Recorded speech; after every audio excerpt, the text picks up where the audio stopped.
जय हिंद दोस्तों, आज के इस इम्पॉर्टेंट लेक्चर में हम सभी डिस्कस करेंगे मंथली करंट अफेयर्स को। तो आप इस पूरे वीडियो को लास्ट तक जरूर देखिएगा। लास्ट में आपसे एक क्वेश्चन पूछा जाएगा जिसका आंसर कमेंट बॉक्स में बताना है। तो पहला और इम्पॉर्टेंट क्वेश्चन है, कर्नाटक के नए मुख्यमंत्री कौन बने हैं? तो डी.के. शिव कुमार कर्नाटक के नए मुख्यमंत्री बने हैं। तो दोस्तों, उनका संबंध कांग्रेस पार्टी से है और ये कर्नाटक के 24वें मुख्यमंत्री हैं और उन्होंने मुख्यमंत्री के रूप में सिद्धरामैया का स्थान लिया है। यानी अभी तक कर्नाटक के सीएम सिद्धरामैया थे, अब कौन बन गए हैं? डी.के. शिव कुमार। हाल ही में अपॉइंट किए गए सीएम देखते हैं तो असम के सीएम बने हैं हेमंत बिस्वा शर्मा जो कि बीजेपी के हैं। तमिलनाडु के जोसेफ विजय बने हैं जो कि टी.वी.के. पार्टी के हैं। पश्चिम बंगाल के शुभेंदु अधिकारी बने हैं जो कि बीजेपी के हैं। पुदुचेरी के एन रंगास्वामी बने हैं जो कि AINRC पार्टी के हैं। और केरलम के नए सीएम वी.डी. सतीशन बने हैं जो कि कांग्रेस पार्टी के हैं। सिंगापुर ओपन 2026 में पुरुष युगल का खिताब किस भारतीय जोड़ी ने जीता है? आंसर हो जाएगा सात्विक साईराज रंकीरेड्डी और चिराग शेट्टी की जोड़ी ने। तो सिंगापुर ओपन बैडमिंटन से रिलेटेड है, तो इसमें भारत के सात्विक साईराज रंकीरेड्डी और चिराग शेट्टी की जोड़ी ने डबल्स का खिताब जीता है। उन्होंने इंडोनेशिया के बैडमिंटन खिलाड़ियों को हराया है। और दोस्तों, सात्विक और चिराग की ये जो जोड़ी है, ये सिंगापुर ओपन में डबल्स का खिताब जीतने वाली पहली भारतीय जोड़ी बनी है। और इस जोड़ी ने आखिरी बार 2024 का थाईलैंड ओपन भी जीता था। IPL 2026 का टाइटल किसने जीता है? आंसर हो जाएगा RCB ने, यानी रॉयल चैलेंजर्स बेंगलुरु ने IPL 2026 का टाइटल जीता है। IPL के बारे में कुछ बेसिक जानकारी डिस्कस करते हैं। तो IPL का जो ये संस्करण हुआ था 2026 में, ये इसका 19वां संस्करण था। स्पॉन्सर था इसका टाटा ग्रुप। विजेता बना है RCB यानी रॉयल चैलेंजर्स बेंगलुरु। लगातार दूसरी बार इस टाइटल को जीता है, यानी 2025 में भी RCB ने ही IPL जीता था। उपविजेता गुजरात टाइटंस रहा है। Final match Narendra Modi stadium में हुआ है। फाइनल मैच के प्लेयर ऑफ द मैच रहे हैं विराट कोहली, जिन्होंने 75 रन की पारी खेली थी। ऑरेंज कैप वैभव सूर्यवंशी को मिली है जिन्होंने 776 रन बनाए हैं। पर्पल कैप कगिसो रबाडा को, इन्होंने 29 विकेट लिए हैं। Fair play award Punjab Kings को मिला था। मोस्ट वैल्यूएबल प्लेयर का award Vaibhav Suryavanshi. Emerging player of the season का award Vaibhav Suryavanshi. Super striker of the season Vaibhav Suryavanshi रहे हैं। Catch of the season Manish Pandey. सबसे ज़्यादा छक्के लगाए हैं वैभव सूर्यवंशी ने 72। सबसे ज़्यादा चौके साई सुदर्शन ने 75 और सबसे अधिक डॉट बॉल मोहम्मद सिराज ने फेंकी हैं। विजेता को पुरस्कार राशि के रूप में 20 करोड़ रुपए और उपविजेता को पुरस्कार राशि के रूप में 12.5 करोड़ रुपए मिले हैं। हाल ही में किस देश ने 16 साल से कम उम्र के बच्चों के लिए सोशल मीडिया पर बैन लगाया है? आंसर हो जाएगा मलेशिया। ठीक है, तो मलेशिया देश ने हाल ही में 16 साल से कम उम्र के बच्चों के लिए सोशल मीडिया बैन किया है। सुमन कल्याणपुर का हाल ही में निधन हो गया है। उन्हें किस वर्ष पद्म भूषण से सम्मानित किया गया था? 2023 में। तो दोस्तों, भारत की मशहूर गायिका रही हैं सुमन कल्याणपुर। तो 31 मई 2026 को उनका निधन हुआ है। और दोस्तों, उनका जो जन्म हुआ था ये 1937 में ढाका में हुआ था, जो कि वर्तमान में बांग्लादेश में है। उस समय पूर्वी बंगाल में हुआ करता था। सुमन कल्याणपुर ने हिंदी, मराठी, बंगाली, कन्नड़ और असमिया भाषाओं में गीत गाए हैं। 2023 में उन्हें पद्म भूषण से सम्मानित किया गया था। नेक्स्ट क्वेश्चन है, मेटे फ्रेडरिक्सन किस देश की तीसरी बार प्रधानमंत्री बनी है? आंसर हो जाएगा डेनमार्क। तो डेनमार्क की प्रधानमंत्री मेटे फ्रेडरिक्सन ने लगातार तीसरी बार प्रधानमंत्री बनने का रिकॉर्ड बनाया है। और डेनमार्क के जो राजा हैं फ्रेडरिक 10, उनके द्वारा उन्हें नियुक्त किया गया है। वो 2009 से लगातार प्रधानमंत्री के पद पर हैं। अभी ये जो तीसरी बार वहाँ पर सरकार बनी है इनकी, ये 4 पार्टियों के गठबंधन से बनी है। डेनमार्क उत्तरी यूरोप में है, यहाँ पर आप देख सकते हैं इसको। और कोपेनहेगन इसकी राजधानी है। फ्रेडरिक 10 यहाँ के राजा हैं। मेटे फ्रेडरिक्सन प्रधानमंत्री हैं। डेनिस क्रॉन यहाँ की करेंसी है। ग्रीनलैंड और फैरो द्वीप डेनमार्क साम्राज्य के स्वायत्त क्षेत्र हैं। विश्व खुशहाली सूचकांक 2026 में डेनमार्क तीसरे स्थान पर है। तो ये सारे इंपॉर्टेंट पॉइंट आप नोट कर लें डेनमार्क के बारे में। अगला क्वेश्चन है, किन अगला क्वेश्चन है, किस देश को 2 वर्ष के कार्यकाल यानी 2027-28 के लिए संयुक्त राष्ट्र सुरक्षा परिषद के गैर स्थायी सदस्य के रूप में चुना गया है? आंसर हो जाएगा ऑस्ट्रिया। तो अभी ऑस्ट्रिया, किर्गिस्तान, पुर्तगाल, त्रिनिदाद और टोबैगो और जिम्बाब्वे, इन देशों को 2 साल के कार्यकाल के लिए संयुक्त राष्ट्र सुरक्षा परिषद में गैर स्थायी सदस्य के रूप में चुना गया है। और इन देशों ने डेनमार्क, ग्रीस, पाकिस्तान, पनामा और सोमालिया का स्थान लिया है। इनका जो कार्यकाल शुरू होगा ये 1 जनवरी 2027 से शुरू होगा और 31 दिसंबर 2028 तक रहेगा। हाल ही में नासा के द्वारा किस मिशन को निष्क्रिय घोषित किया गया है? तो मैवेन मिशन को हाल ही में नासा के द्वारा निष्क्रिय घोषित किया गया है। तो दोस्तों, जो मैवेन मिशन था ये मंगल ग्रह के लिए मिशन था अमेरिका का, नासा का, और अब इससे संपर्क टूट गया है। दिसंबर 2025 से इसका संपर्क टूटा हुआ है, इसलिए अब इसको निष्क्रिय घोषित कर दिया गया है। संयुक्त राष्ट्र महासभा के 81वें सत्र के नए अध्यक्ष कौन चुने गए हैं? आंसर हो जाएगा खलीलुर रहमान। तो दोस्तों, अभी हाल ही में संयुक्त राष्ट्र महासभा के 81वें सत्र के नए अध्यक्ष चुने गए हैं बांग्लादेश के विदेश मंत्री खलीलुर रहमान। और दोस्तों, वह सितंबर 2026 से 1 साल के लिए संयुक्त राष्ट्र महासभा के अध्यक्ष का पदभार संभालेंगे, क्योंकि इसका जो कार्यकाल होता है वो 1 साल का ही होता है। तो अभी जो 80वां सत्र चल रहा है उसकी अध्यक्ष हैं जर्मनी की पूर्व विदेश मंत्री एनालेना वेयरवॉक। अगला क्वेश्चन है, हाल ही में केंद्रीय माध्यमिक शिक्षा बोर्ड यानी CBSE के नए अध्यक्ष कौन बने हैं? तो लोखंडे प्रशांत सीताराम CBSE के नए अध्यक्ष बने हैं। और इसके अलावा वरुण भारद्वाज CBSE के सचिव नियुक्त किए गए हैं। CBSE की स्थापना 2 जुलाई 1929 को हुई थी। 1952 में इसका पुनर्गठन हुआ था। शिक्षा मंत्रालय के अंतर्गत काम करता है और इसका मुख्य काम पूरे देश में स्कूलों के लिए शिक्षा का स्तर, पाठ्यक्रम और परीक्षा प्रणाली निर्धारित करना है। अगला क्वेश्चन है, भारत का 100वां रामसर स्थल कौन बना है? आंसर हो जाएगा जयप्रकाश नारायण पक्षी अभ्यारण्य। तो दोस्तों, भारत का 100वां रामसर स्थल उत्तर प्रदेश के बलिया जिले में स्थित जयप्रकाश नारायण पक्षी अभ्यारण्य बना है, जिसे सुरहा ताल के नाम से भी जाना जाता है। यह उत्तर प्रदेश का 13वां रामसर स्थल है। इससे पहले उत्तर प्रदेश के अलीगढ़ जिले में स्थित सेखा झील पक्षी अभ्यारण्य को भारत का 99वां रामसर स्थल घोषित किया गया था। फरवरी 2026 में उत्तर प्रदेश के पटना पक्षी अभ्यारण्य, जो कि एटा जिले में है, और गुजरात के छारी ढांड, जो कि गुजरात के कच्छ जिले में है, इसको रामसर साइट घोषित किया गया था। वायुसेना के अगले उप प्रमुख कौन बने हैं? तो आशुतोष दीक्षित को वायुसेना का उप प्रमुख बनाया गया है। यहाँ पर आप आशुतोष दीक्षित को देख सकते हैं। 1 जुलाई को वो अपना कार्यभार संभालेंगे। और भारतीय वायुसेना की बात करें तो 8 अक्टूबर 1932 को इसकी स्थापना हुई थी। पुनर्गठन 26 जनवरी 1950 को। और वर्तमान में वायुसेना प्रमुख हैं अमरप्रीत सिंह। हाल ही में नौसेना सौर वाटिका का उद्घाटन किस शहर में किया गया है? आंसर हो जाएगा लखनऊ में। तो दोस्तों, नौसेना वाटिका का अगला क्वेश्चन है, नौसेना सौर वाटिका का उद्घाटन किस शहर में किया गया है? तो लखनऊ उत्तर प्रदेश में हाल ही में नौसेना सौर वाटिका का उद्घाटन किया गया है। उद्घाटन रक्षा मंत्री राजनाथ सिंह और यूपी के CM योगी आदित्यनाथ जी के द्वारा किया गया है। और ये जो नौसेना सौर वाटिका है इसको लगभग 19 करोड़ रुपए में तैयार किया गया है। 2 एकड़ में ये फैला हुआ है। और दोस्तों, यहाँ पर INS गोमती फ्रीगेट इसको रखा गया है, यानी कि जो रिटायर हो गया है उसको यहाँ पर रखा गया है। और इसके अलावा नौसेना से संबंधित बहुत सारे उपकरण यहाँ पर रखे गए हैं प्रदर्शन के लिए। भारतीय रेलवे द्वारा जारी किए गए नए लोगों में कितने सितारे हैं? आंसर हो जाएगा 18। तो दोस्तों, हाल ही में भारतीय रेलवे का नया लोगो जारी किया गया है।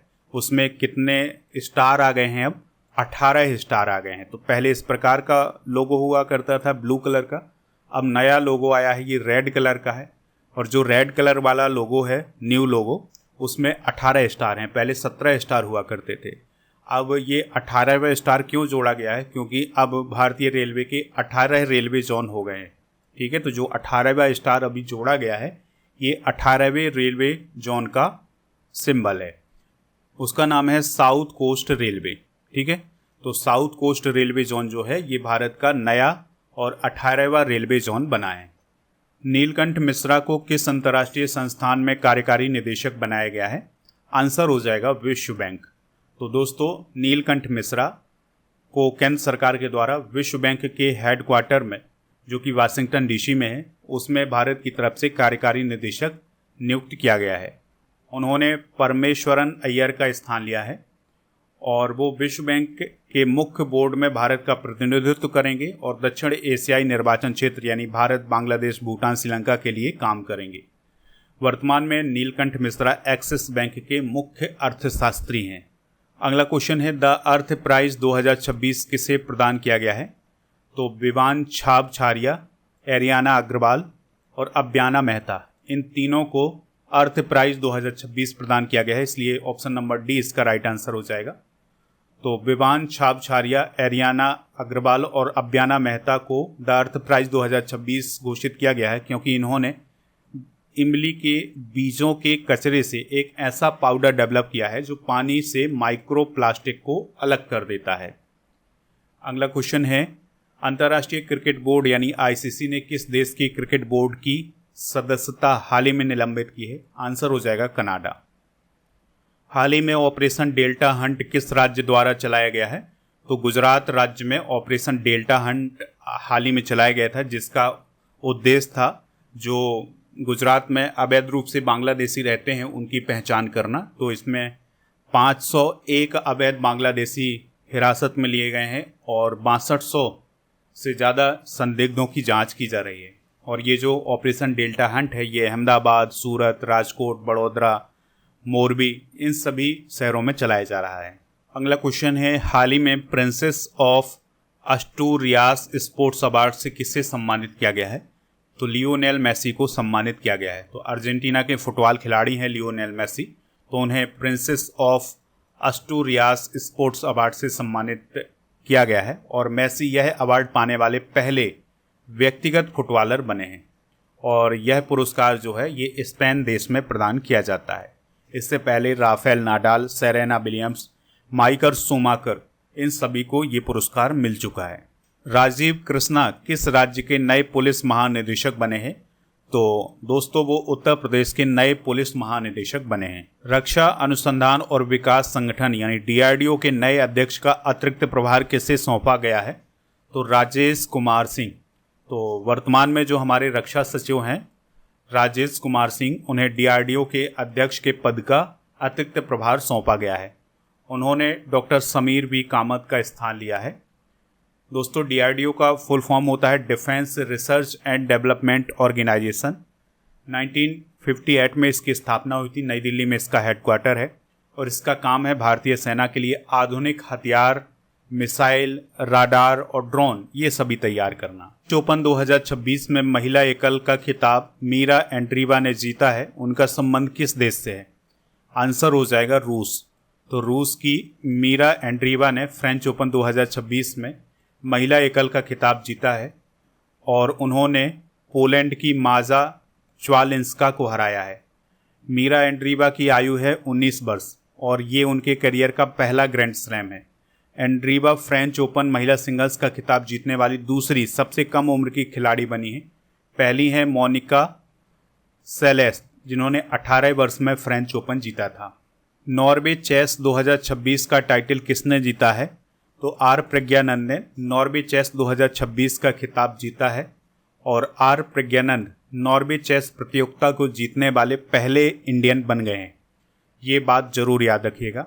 दोस्तों, प्रज्ञानंद ने फाइनल में जर्मनी के विंसेंट कीमर को हराया था। और वहीं अगर हम नॉर्वे चेस में महिला वर्ग की बात करें तो यह खिताब कजाकिस्तान की बिबिसारा ओशोबाएवा ने जीता है। फ्रेंच ओपन 2026 में पुरुष एकल का टाइटल किसने जीता है? तो ये जीता है अलेक्जेंडर ज़वेरेव ने। तो दोस्तों, फ्रेंच ओपन 2026 में पुरुष एकल का खिताब जर्मनी के अलेक्जेंडर ज़वेरेव ने जीता है। उन्होंने इटली के फ्लेवियो कोवोली को हराया है और ये अलेक्जेंडर ज़वेरेव के करियर का पहला ग्रैंड स्लैम खिताब है।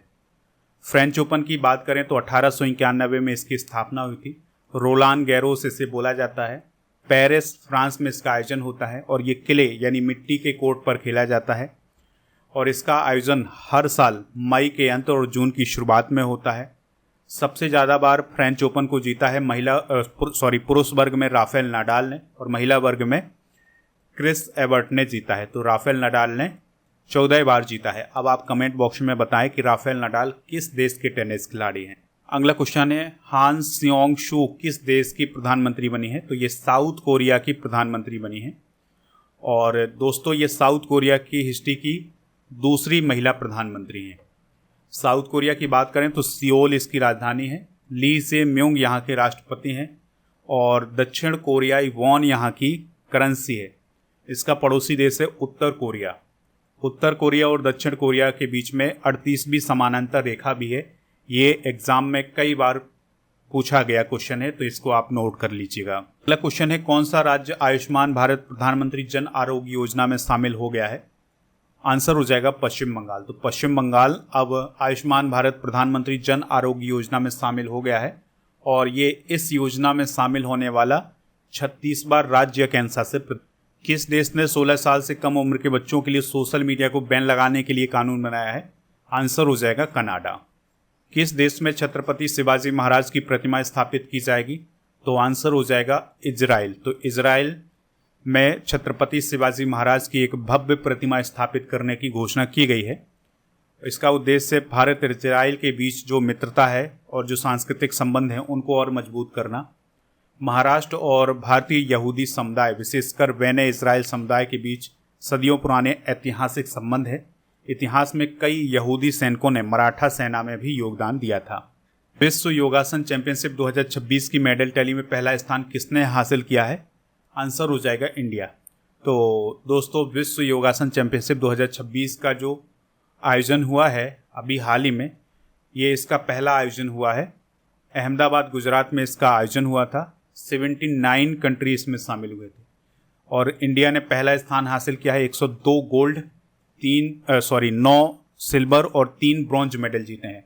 कुल मिलाकर के 114 मेडल भारत ने जीते हैं। दूसरे नंबर पर जापान, तीसरे पर अर्जेंटीना, चौथे पर सिंगापुर, 5वें स्थान पर नेपाल रहा है।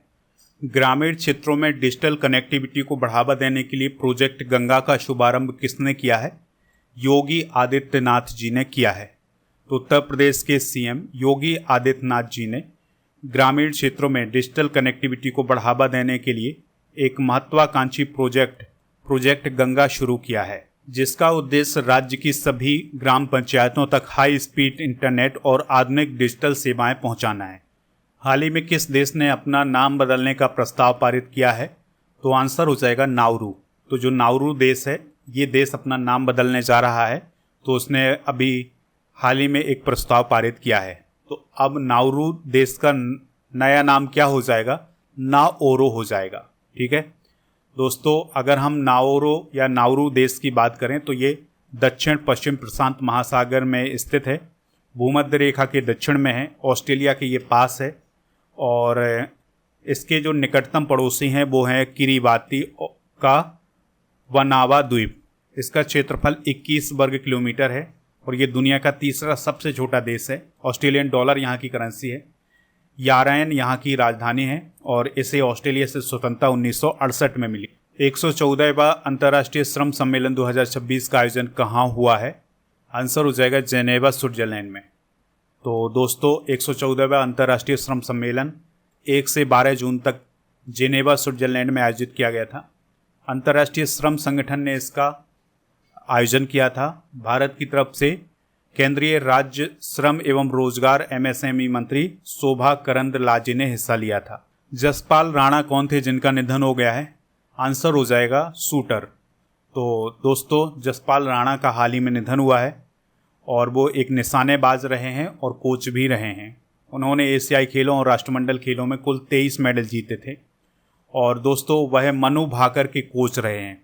ठीक है, उन्हें भारत सरकार द्वारा 1994 में अर्जुन पुरस्कार, 1997 में पद्मश्री और कोचिंग के लिए 2020 में उन्हें द्रोणाचार्य पुरस्कार से सम्मानित किया गया था। वैश्विक शांति सूचकांक 2026 में पहला स्थान किसने हासिल किया है? आइसलैंड ने। तो वैश्विक शांति सूचकांक 2026 को Institute for Economics and Peace नामक संस्था के द्वारा जारी किया गया था। 163 कंट्रीज में शामिल हैं। आइसलैंड टॉप पर है और अगर हम दुनिया के टॉप 10 शांतिपूर्ण देशों की बात करें तो आइसलैंड पहले, न्यूजीलैंड दूसरे, स्विट्जरलैंड तीसरे, स्लोवेनिया चौथे, 5वें स्थान पर आयरलैंड, 6ठे पर ऑस्ट्रेलिया, 7वें पर पुर्तगाल, 8वें पर सिंगापुर, 9वें पर फिनलैंड, 10वें नंबर पर जापान रहा है। सबसे अस्थिर देश है रूस, फिर सूडान, फिर DR कॉन्गो, यूक्रेन और इजराइल। भारत 127वें स्थान पर है। 2025 में भारत 115वें स्थान पर रहा है। टाइम मैगजीन की टॉप 100 स्पोर्ट्स पर्सन लिस्ट में शामिल भारतीय क्रिकेटर कौन है? आंसर हो जाएगा स्मृति मंधाना। तो टाइम मैगजीन के द्वारा टॉप 100 स्पोर्ट्स पर्सन लिस्ट हाल ही में जारी की गई है, जिसमें भारतीय महिला क्रिकेटर स्मृति मंधाना भी शामिल हैं। इसके अलावा अर्जेंटीना के footballer Lionel Messi, Cristiano Ronaldo और बास्केटबॉल के खिलाड़ी लेब्रन जेम्स, ये सभी इसमें शामिल हैं। और उसी में हमारे देश की जो महिला क्रिकेटर हैं स्मृति मंधाना, वो भी शामिल हैं। हाल ही में सैफ महिला चैंपियनशिप 2026 का खिताब किस टीम ने जीता है? आंसर हो जाएगा इसका भारत। तो दोस्तों, भारतीय महिला फुटबॉल टीम ने 6वीं बार सैफ महिला चैंपियनशिप 2026 का खिताब जीता है और भारत ने बांग्लादेश को हराया है। फाइनल मुकाबला गोवा के जवाहरलाल नेहरू स्टेडियम में हुआ था। सर्वश्रेष्ठ खिलाड़ी रही हैं समफेदा नोंगग्रुम, सर्वश्रेष्ठ गोलकीपर पानथोई चानू और टॉप स्कोरर रही हैं अबेका सिंह। सिपरी 2026 की वार्षिक रिपोर्ट के अनुसार भारत के परमाणु हथियारों की संख्या कितनी हो गई है? आंसर हो जाएगा 190। यानी भारत के पास परमाणु हथियारों की संख्या कितनी है? 190, जबकि पाकिस्तान के पास कितनी है? 170। ये किसने बताया है? तो Stockholm International Peace Research Institute, जिसे हम सिपरी बोलते हैं, उसने बताया है।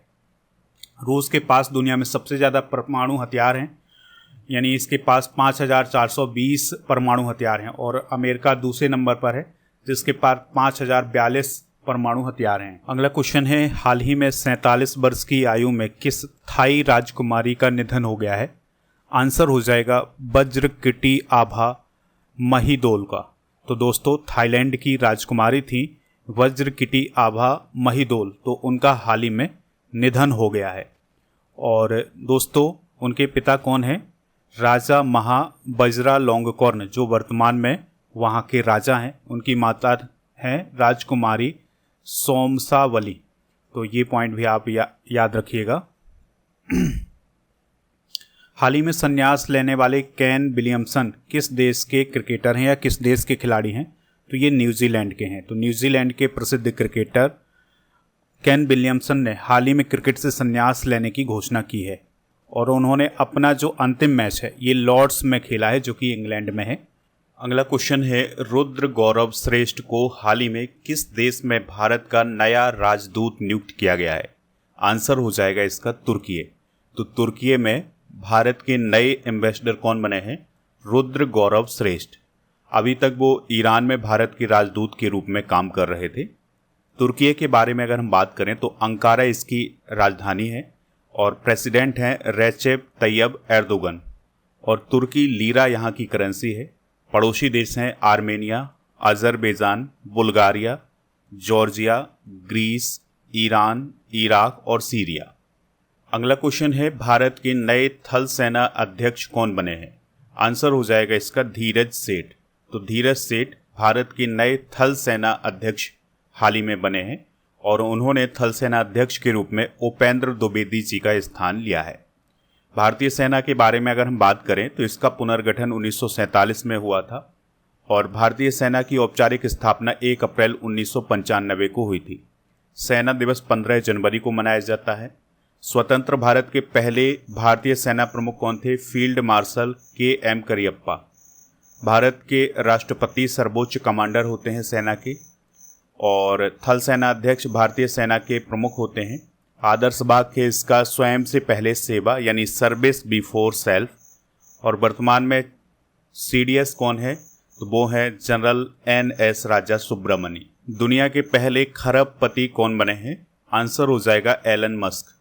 तो दोस्तों, दुनिया के सबसे अमीर कारोबारी एलन मस्क अब दुनिया के पहले खरबपति बन गए हैं। उनकी जो संपत्ति है वो 1.1 ट्रिलियन डॉलर के स्तर पर पहुंच गई है। एलन मस्क की अगर हम बात करें तो ये टेस्ला कंपनी जो है उसके सीईओ और प्रोडक्ट आर्किटेक्ट हैं और स्पेस एक्स के संस्थापक सीईओ और चीफ इंजीनियर हैं। एक्स एआई के संस्थापक और सीईओ हैं और वर्तमान में वो ट्विटर के मालिक भी हैं। अगला क्वेश्चन है 52वां G7 शिखर सम्मेलन 2026 कहाँ आयोजित किया गया है? आंसर हो जाएगा एवियन में। तो एवियन है कहाँ? फ्रांस में। तो फ्रांस के एवियन में 52वां G7 शिखर सम्मेलन 15 से 17 जून तक आयोजित किया गया है। इसकी मेजबानी फ्रांस के राष्ट्रपति इमैनुअल मैक्रोन के द्वारा की गई है।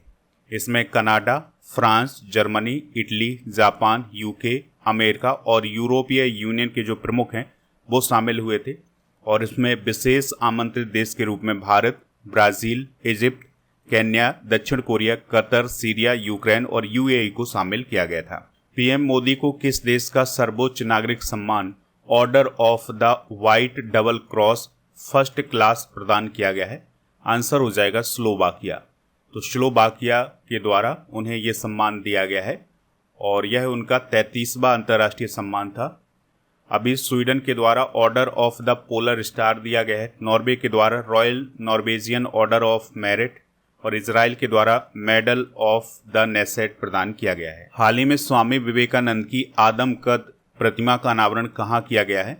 आंसर हो जाएगा शिकागो में। तो दोस्तों शिकागो में जो भारतीय महावाणिज्य दूतावास है वहाँ पर स्वामी विवेकानंद जी की आदमकद प्रतिमा का अनावरण किया गया है। यानी कि आदमकद प्रतिमा इस प्रकार होती है कि उसमें पूरा शरीर होता है, मतलब सिर से लेकर पैर तक की जो प्रतिमा होती है उसे आदमकद प्रतिमा बोला जाता है। इस प्रतिमा का अनावरण अमेरिका में भारत के जो राजदूत हैं विनय मोहन क्वात्रा जी उनके द्वारा किया गया है और यह स्वामी विवेकानंद के 1893 में शिकागो की धर्म संसद में जो ऐतिहासिक संदेश दिया गया था उसको सम्मानित करने के लिए स्थापित की गई है। अभी अप्रैल 2026 में अमेरिका के सिएटल शहर में भी स्वामी विवेकानंद जी की आदमकद कांस्य प्रतिमा स्थापित की गई है। स्वदेशी तार वाद्य यंत्र सारिंदा को जीआई टैग प्रदान किया गया है, वह किस राज्य से संबंधित है? आंसर हो जाएगा त्रिपुरा। तो त्रिपुरा के सारिंदा को हाल ही में जीआई टैग प्रदान किया गया है और ये लकड़ी और जानवरों की खाल से बना हुआ एक पारंपरिक तार वाद्य यंत्र है। जीआई टैग की बात करें तो इसका फुल फॉर्म होता है जियोग्राफिकल इंडिकेशन टैग। 2003 से ये लागू है। पहला जीआई टैग दार्जिलिंग चाय को दिया गया था। 10 साल की इसकी वैलिडिटी होती है। सबसे अधिक जीआई टैग वाला राज्य है यूपी और किसी प्रोडक्ट को उसकी भौगोलिक पहचान से जोड़ने के लिए जीआई टैग प्रदान किया जाता है। राष्ट्रीय सांख्यिकी आयोग यानी एनएससी के नए अध्यक्ष कौन बने हैं? तो डॉक्टर सैबल चट्टोपाध्याय राष्ट्रीय सांख्यिकी आयोग के अध्यक्ष बने हैं। इसके अलावा इस आयोग में प्रोफेसर सुब्रता दास, माधवन मुकुंद और सत्येंद्र बहादुर सिंह को अंशकालिक सदस्य के रूप में चुना गया है। राष्ट्रीय सांख्यिकी आयोग की स्थापना या गठन 2005 में हुआ था और डॉक्टर सी रंगराजन समिति की सिफारिश के आधार पर इसका गठन हुआ था और इसका उद्देश्य सरकारी आंकड़ों की क्वालिटी, ईमानदारी और विश्वसनीयता को मजबूत करना और ये सांख्यिकी और कार्यक्रम कार्यान्वयन मंत्रालय के अंतर्गत काम करता है। गुजरात के किस जिले की प्रसिद्ध हस्तशिल्प कला जसदान पटारी को जीआई टैग प्रदान किया गया है? राजकोट। तो गुजरात के राजकोट जिले की एक प्रसिद्ध हस्तशिल्प कला है जिसका नाम है जसदान पटारी। यह एक प्रकार का बॉक्स होता है, सागौन की लकड़ी से ये बना होता है और इसको खूबसूरत बनाने के लिए पीतल और तांबे जैसी धातुओं का इस्तेमाल किया जाता है। इसके ऊपर परत चढ़ाई जाती है उसकी। ठीक है, तो जसदान पटारी गुजरात के राजकोट जिले से संबंधित है। भारत पहली बार किस अंतर्राष्ट्रीय सौंदर्य प्रतियोगिता की मेजबानी करने जा रहा है? तो मिस ग्रैंड इंटरनेशनल 2026 प्रतियोगिता की भारत मेजबानी करेगा और यह इस प्रतियोगिता का 14वां संस्करण होगा और अक्टूबर में ये प्रतियोगिता आयोजित की जाएगी 3 शहरों में, जयपुर, आगरा और नई दिल्ली में। भारत की तरफ से इस प्रतियोगिता में प्रतिनिधित्व कौन करेंगी? लक्षिता थिलागराज। अगला क्वेश्चन है प्रधानमंत्री नरेंद्र मोदी जी के अनुसार भारत और फ्रांस संयुक्त रूप से कौन सा सैटेलाइट लॉन्च करेंगे? आंसर हो जाएगा तृष्णा सैटेलाइट। तो दोस्तों इंडिया और फ्रांस दोनों मिलकर के नेक्स्ट ईयर यानी 2027 में एक सैटेलाइट लॉन्च करेंगे जिसका नाम होगा तृष्णा सैटेलाइट। ठीक है, तो इसमें इसरो और फ्रांस की जो अंतरिक्ष एजेंसी है उसके द्वारा समझौता किया गया है और इसका जो मुख्य उद्देश्य है वो है जल और खाद्य सुरक्षा को बढ़ावा देना, और खासकर इसका इस्तेमाल कृषि में किया जाएगा। नेक्स्ट क्वेश्चन है, भौतिकी के क्षेत्र में प्रतिष्ठित वुल्फ पुरस्कार जीतने वाले पहले भारतीय मूल के वैज्ञानिक कौन बने हैं? तो प्रोफेसर जैनेंद्र के जैन बने हैं। तो दोस्तों अभी इजराइल में एक प्रतिष्ठित पुरस्कार प्रदान किया गया है जिसका नाम है वुल्फ पुरस्कार। तो ये भारतीय मूल के वैज्ञानिक प्रोफेसर जैनेंद्र के जैन को प्रदान किया गया है और ये पुरस्कार जीतने वाले पहले भारतीय मूल के वैज्ञानिक बने हैं। उन्हें ये सम्मान इजराइल की जो राजधानी है यरूशलेम वहाँ पर प्रदान किया गया है। और दोस्तों जैनेंद्र के जैन के द्वारा एक खोज की गई थी कंपोजिट फार्मियॉन्स की 1989 में, तो इसी खोज के लिए उन्हें ये सम्मान दिया गया है। वुल्फ पुरस्कार की बात करें तो इजराइल का एक फाउंडेशन है जिसे वुल्फ फाउंडेशन बोला जाता है, उसके द्वारा ये प्रदान किया जाता है। ये विज्ञान और कला के क्षेत्र में प्रदान किया जाता है। 1978 से ये दिया जा रहा है। इसमें 1 लाख अमेरिकी डॉलर की राशि प्रदान की जाती है। बालासोर का नया नाम क्या किया गया है? तो बालेश्वर कर दिया गया है। तो ओडिशा के बालासोर का नया नाम बालेश्वर हो गया है।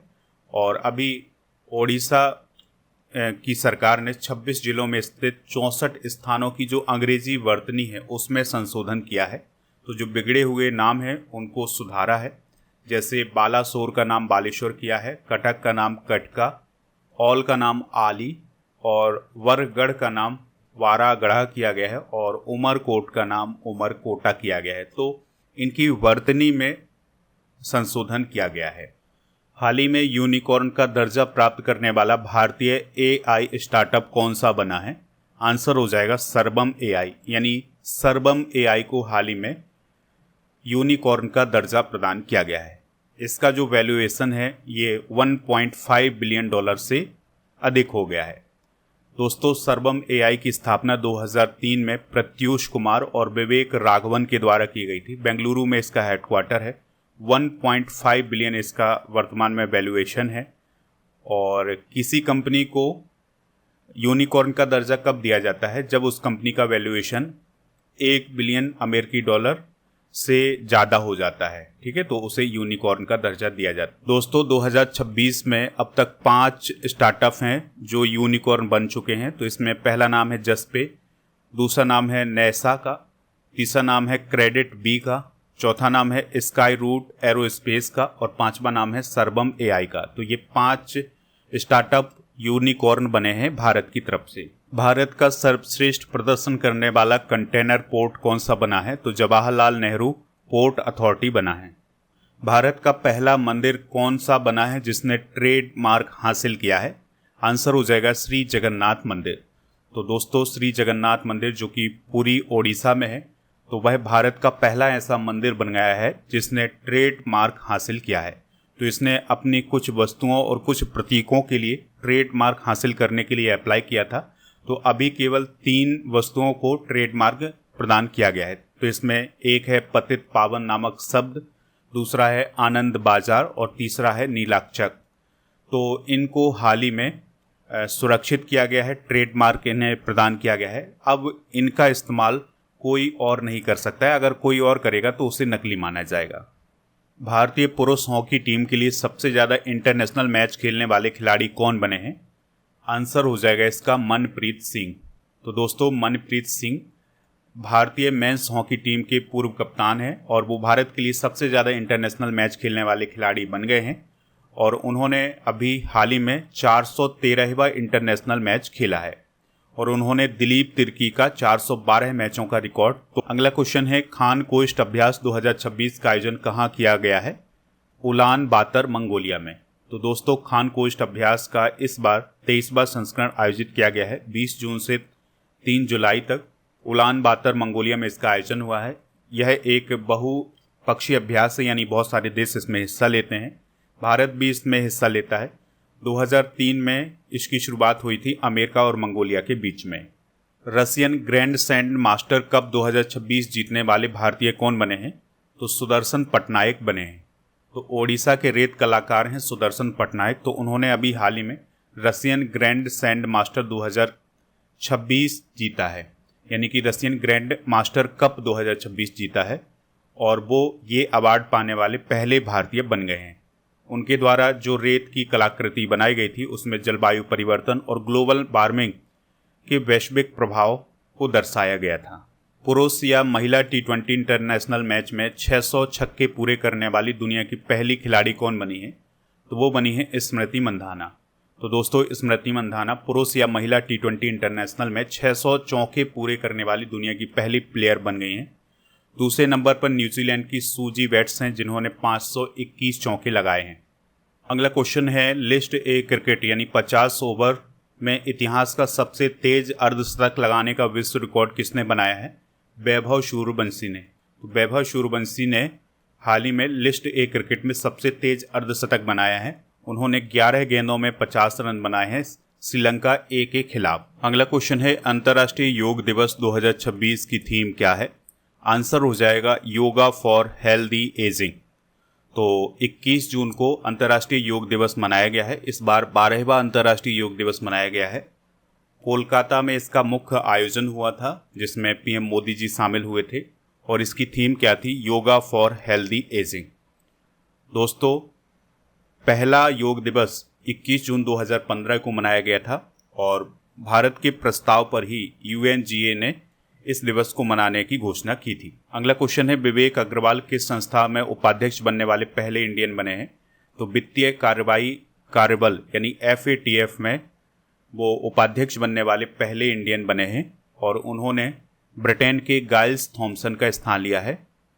और दोस्तों, FATF की बात करें तो इसका काम है मनी लॉन्ड्रिंग को रोकना और आतंकवाद को जो फंडिंग की जाती है उसको रोकना।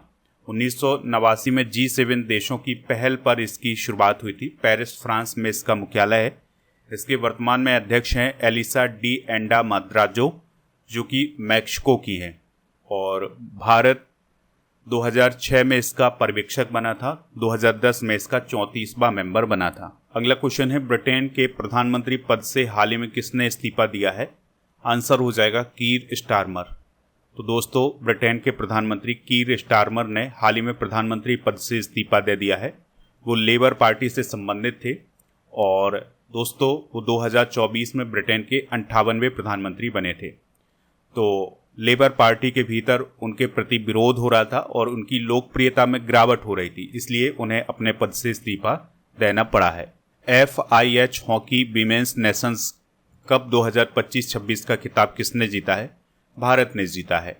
तो FIH hockey women's nation cup 2025-26 का खिताब भारत ने जीता है न्यूजीलैंड को हरा करके और ये प्रतियोगिता ऑकलैंड न्यूजीलैंड में आयोजित की गई थी और यह भारत की दूसरी नेशंस कप जीत है। इससे पहले भारत ने 2022 में भी इसको जीता था। इंडियन एथलेटिक्स अवार्ड 2025 में best male athlete of the year का पुरस्कार किसे मिला है? तो ये मिला है नीरज चोपड़ा को। विश्वास विदु सपकाल किस देश में भारत के राजदूत बने हैं? तो वो स्लोवाकिया में भारत के राजदूत बने हैं। निम्नलिखित में से कौन सा जहाज भारतीय नौसेना में हाल ही में शामिल हुआ है? तो INS दूनागिरी शामिल हुआ है। तो अभी 3 जहाज भारतीय नौसेना में शामिल हुए हैं, INS दूनागिरी, INS संशोधक और INS अग्रय। और इनका शुभारंभ मोदी जी ने किया है श्यामा प्रसाद मुखर्जी बंदरगाह कोलकाता पश्चिम बंगाल में। और दोस्तों, आपको याद रखना है कि इनका डिजाइनर कौन है? युद्धपोत डिजाइन ब्यूरो जो कि भारतीय नौसेना के अंतर्गत आता है। हाल ही में केंद्रीय मंत्री पद से इस्तीफा देने वाले जॉर्ज कुरियन किस मंत्रालय से जुड़े थे? अल्पसंख्यक कार्य एवं मत्स्य पालन मंत्रालय से। यहाँ पर आप जॉर्ज कुरियन को देख सकते हैं। वो राज्यसभा से सांसद थे लेकिन उनका जो कार्यकाल है वो 21 जून को समाप्त हो गया। उन्हें दोबारा राज्यसभा भेजा नहीं गया है, इसलिए उन्होंने अपने पद से इस्तीफा दे दिया है। वो 2024 से मध्य प्रदेश से राज्यसभा के सांसद थे। मार्केटा वांद्रासोवा पर कितने साल का बैन लगाया गया है? तो उन पर 4 साल का बैन लगाया गया है। तो दोस्तों, वो टेनिस से संबंधित खिलाड़ी हैं, चेक रिपब्लिक की हैं और उन पर अब 4 साल का बैन लगाया गया है। ठीक है, और वो 2023 में विंबलडन चैंपियन भी रही हैं। अगला क्वेश्चन है, हाल ही में GI टैग प्राप्त इंदौरी मालवी आलू किस राज्य से संबंधित है? आंसर हो जाएगा मध्य प्रदेश। तो मध्य प्रदेश के इंदौरी मालवी आलू को हाल ही में GI टैग प्रदान किया गया है। 3 प्रोडक्ट हैं जिन्हें जीआई टैग मिला है। तो इसमें पहला है इंदौरी मालवी आलू जो कि इंदौर से संबंधित है, इंदौर जिला से। गराडू कंद जो कि रतलाम जिला से संबंधित है। बालम ककड़ी जो कि एक खीरा है, ये रतलाम जिला से संबंधित है। तो इन सभी को हाल ही में जीआई टैग प्रदान किया गया है मध्य प्रदेश। अगला क्वेश्चन है दुनिया का सबसे शक्तिशाली सुपर कंप्यूटर कौन बना है? तो वो बना है लायनशाइन जो कि चाइना का है। हाल ही में 7.2 और 7.5 तीव्रता का विनाशकारी भूकंप किस दक्षिण अमेरिकी देश की मुख्य भूमि पर आया है? आंसर हो जाएगा वेनेजुएला। तो वेनेजुएला में हाल ही में 7.2 और 7.5 तीव्रता का भूकंप आया था 24 जून को, और ये वेनेजुएला की जो कैपिटल है काराकस उसके आसपास के क्षेत्र में आया है। हज़ारों लोग इसमें प्रभावित हुए हैं। तो अभी जो मीडिया रिपोर्ट्स हैं उसमें तो कम मौतें बताई जा रही हैं, लेकिन बहुत सारे लोग पता ही नहीं है कि कहाँ पर हैं। ठीक है, मतलब 50,000 का आंकड़ा आ रहा है कि 50,000 लोग जो हैं वो पता ही नहीं है कि वो कहाँ है। ठीक है, और अभी जो मीडिया रिपोर्ट्स हैं उसमें कम मौतें बताई जा रही हैं, मतलब लगभग 500 के आसपास बताई जा रही हैं, लेकिन ये बहुत ही विनाशकारी भूकंप था। अगला क्वेश्चन है भारत की पहली निजी सोने की खदान कहाँ स्थापित की गई है? तो ये स्वर्णगिरी आंध्र प्रदेश में स्थापित की गई है। इंटेलिजेंस ब्यूरो के नए डायरेक्टर कौन बने हैं? तो महेश दीक्षित हाल ही में इंटेलिजेंस ब्यूरो के नए डायरेक्टर बने हैं। 2 साल का उनका कार्यकाल होगा। तपन कुमार ढेका का उन्होंने स्थान लिया है। आईबी की बात करें तो ये भारत की सबसे पुरानी खुफिया एजेंसी है। 1887 में इसकी स्थापना हुई थी। गृह मंत्रालय के अंतर्गत ये आती है और देश की आंतरिक सुरक्षा सुनिश्चित करना इसका काम है। इसके अलावा आतंकवाद, उग्रवाद और जासूसी पर निगरानी करना इसका प्रमुख काम है। अगला क्वेश्चन है किस देश में आए भूकंप में सहायता के लिए भारत ने ऑपरेशन अमिस्ताद चलाया है? आंसर हो जाएगा इसका वेनेजुएला। तो वेनेजुएला देश में अभी जो भूकंप आया था उसमें भारत ने मदद करने के लिए ऑपरेशन अमिस्ताद चलाया है। बांग्लादेश हाल ही में इंटरनेशनल बिग कैट अलायंस में शामिल होने वाला कौन सा देश बना है? तो वो 27वां देश बना है। तो Bangladesh International Big Cat Alliance में शामिल हो गया है। इंटरनेशनल बिग कैट अलायंस की बात करें तो 9 अप्रैल 2023 को इसकी स्थापना हुई थी। नई दिल्ली में इसका मुख्यालय है। भारत सरकार द्वारा शुरू किया गया या भारत द्वारा शुरू की गई ये एक पहल है। इसका उद्देश्य है बड़ी बिल्लियों यानी बाघ, शेर, तेंदुआ, हिम तेंदुआ, चीता, जगुआर और प्यूमा इनके आवासों की सुरक्षा करना। अगला क्वेश्चन है हाल ही में जीआई टैग प्राप्त केसरिया कलाकंद किस राज्य से रिलेटेड है? तो ये झारखंड से रिलेटेड है। तो अभी हाल ही में झारखंड के 11 प्रोडक्ट को जीआई टैग प्रदान किया गया है। इसमें पहला नाम है भोया साड़ी और वस्त्र का, और कुचाई सिल्क साड़ी, तसर रेशम एवं साड़ियाँ, पांचो साड़ी और वस्त्र, तुमका चादर, केसरिया कलाकंद जो कि एक पारंपरिक व्यंजन है, डोकरा शिल्प, झारखंड बांस शिल्प, मुंडा आभूषण और बरोनी पेंटिंग और जादो पटिया पेंटिंग, इन सभी को हाल ही में जीआई टैग प्रदान किया गया है और ये सारे प्रोडक्ट झारखंड राज्य से संबंधित। हाल ही में 200 T20 इंटरनेशनल मैच खेलने वाली दुनिया की पहली महिला खिलाड़ी कौन बनी है? तो वो बनी है हरमनप्रीत कौर। अगला क्वेश्चन है ऊर्जा संक्रमण सूचकांक 2026 में भारत का कौन सा स्थान है? तो भारत का 70वां स्थान है। ठीक है, तो एनर्जी ट्रांजिशन इंडेक्स 2026 हाल ही में विश्व आर्थिक मंच के द्वारा जारी किया गया है। इसमें भारत को 70वां स्थान मिला है। टॉप कंट्री की बात करें तो स्वीडन पहले, फिनलैंड दूसरे और तीसरे स्थान पर डेनमार्क है। चेन्नई पेट्रोलियम कॉर्पोरेशन लिमिटेड को हाल ही में कौन सा दर्जा प्रदान किया गया है? तो इसे नवरत्न कंपनी का दर्जा प्रदान किया गया। अगला क्वेश्चन है हाल ही में लॉन्च की गई पुस्तक द सेकेंड ऑर्बिट किसकी आत्मकथा है? तो ये शुभांशु शुक्ला की आत्मकथा है। तो नई दिल्ली में वायुसेना प्रमुख air chief marshal Amarpreet Singh ji ने ग्रुप कैप्टन शुभांशु शुक्ला की आत्मकथा the second orbit belief of a man dreams of 1.4 billion hearts, इस पुस्तक का विमोचन किया है और ये शुभांशु शुक्ला की आत्मकथा है। इस बात को आप जरूर नोट करिएगा, ये पुस्तक आपके एग्जाम में पूछी जा सकती है। अगला क्वेश्चन है हाल ही में guardian of the blue horizon सम्मान किसे प्रदान किया गया है? तो ये मोदी जी को प्रदान किया गया है और ये किस देश के द्वारा दिया गया है? सेशेल्स के द्वारा दिया गया है और ये सेशेल्स का सर्वोच्च नागरिक सम्मान है। तो अब तक मोदी जी को 34 देशों के सर्वोच्च नागरिक सम्मान मिल चुके हैं। तो ये थे दोस्तों मंथली करेंट अफेयर्स के मोस्ट इंपॉर्टेंट क्वेश्चन। आप स्टडी करके ऐप को इंस्टॉल कर लें। प्रीमियम कोर्स वाले ऑप्शन पर जाएं, लुसेंट जीके फाउंडेशन कोर्स प्राप्त कर सकते हैं। प्रीमियम कोर्स वाले ऑप्शन पर जाकर के अर्जुन जीएस फाउंडेशन कोर्स प्राप्त कर सकते हैं। और इसके अलावा दोस्तों प्रीमियम कोर्स वाले ऑप्शन पर आपको बहुत सारे कॉम्बो पैक भी मिल जाएंगे। कॉम्बो पैक को आप जरूर ज्वाइन करिएगा। और टेस्ट सीरीज वाले ऑप्शन पर जाकर के आप 12 महीने का मंथली टेस्ट और जीके इन सभी के टेस्ट प्राप्त कर सकते हैं। ई बुक वाले सेक्शन पर आपको monthly current affairs, yearly current affairs, half yearly current affairs in सभी की ई बुक मिल जाएंगी। तो इन ई बुक को जाकर के भी प्राप्त कर लीजिएगा। दोस्तों अब आप हमें कमेंट बॉक्स में ये बताइएगा कि हाल ही में ऑपरेशन डेल्टा हंट किस राज्य सरकार के द्वारा चलाया गया है। जो भी इसका राइट आंसर हो कमेंट बॉक्स में जरूर बताएं। हमारे टेलीग्राम चैनल को ज्वाइन कर सकते हैं जिसका नाम स्टडी करो ऑफिशियल है। और ऐप पर ई बुक वाले सेक्शन पर आपको जीके जीएस की ये सारी ई बुक मिल जाएंगी, तो इनको प्राप्त कर लें। और दोस्तों स्टडी करके जितने भी सोशल मीडिया प्लेटफॉर्म है उन पर भी हमें फॉलो कर सकते हैं। ऐप पर एक टेस्ट पास वाला ऑप्शन मिलेगा जहां पर आपको 4000 से ज़्यादा टेस्ट मिलेंगे 1 साल की वैलिडिटी के साथ।